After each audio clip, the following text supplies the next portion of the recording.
Europe. Europe 1. Avec vous Vincent Hervouet et donc Saad Hariri qui s'apprête à quitter l'Arabie et à gagner la France avec sa famille. Dans la mythologie française, vous savez Patrick, il y a une scène unique au monde, c'est le retour des otages avec le président à Villacoublay, l'émotion des familles en direct.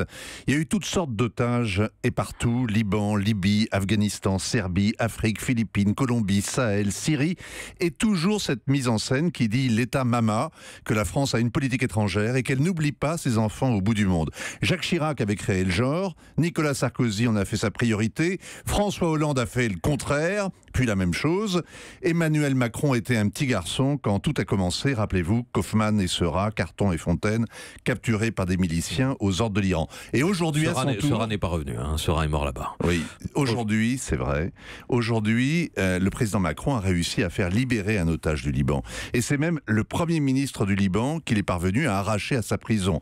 Pour une fois, pas de rançon.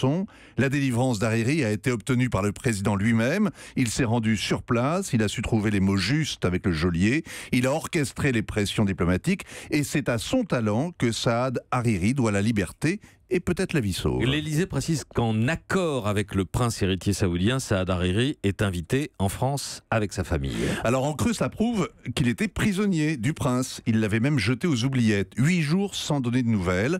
Au dîner à Riyad, Emmanuel Macron a fait comprendre au prince que le sort d'Hariri n'était pas une affaire entre Saoudiens, que la stabilité du Liban était en jeu, que Saad Hariri était couvert par l'immunité, qu'il restait Premier ministre tant qu'il restait à Riyad, et il a convaincu le prince à lâcher du lest. Dimanche, Saad Hariri a donc donné une interview comme un prisonnier va au parloir. Le Monde a découvert un homme brisé qui parle comme un otage, terrorisé, humilié. Le président libanais a aussitôt exigé son retour. Hariri a répondu qu'il allait rentrer, mais que sa famille resterait sur place. Michel Aoun a donc dénoncé une prise d'otage et le Conseil de sécurité s'est agité. Sous la pression, les Saoudiens ont lâché prise. Est-ce qu'il va s'installer à Paris en exil ? Il ira à Beyrouth pour passer la main, où rien n'est réglé sur le plan politique, mais la France a restauré son crédit. Ça fait au moins 15 ans qu'elle n'avait pas protégé son ancien protectorat.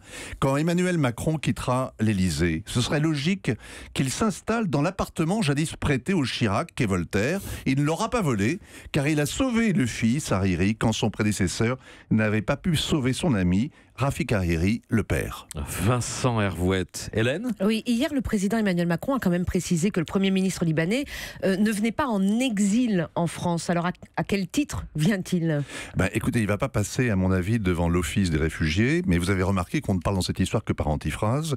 Saad Hariri n'est pas en exil, il était libre à Riyad, sa famille ne servait pas d'otage, son affaire n'a rien à voir avec la purge en cours en Arabie, sa fortune n'est pas en cause, et puis on peut continuer comme ça jusqu'à la fin du temps, parce que le Hezbollah n'est pas le plus puissant à Beyrouth, le Hezbollah n'est pas le bras armé de l'Iran, les Israéliens n'ont pas les doigts sur la gâchette. Donc il vient en exil. Oui, ça s'appelle Il vient en exil provisoire. Un déni général. Merci Vincent.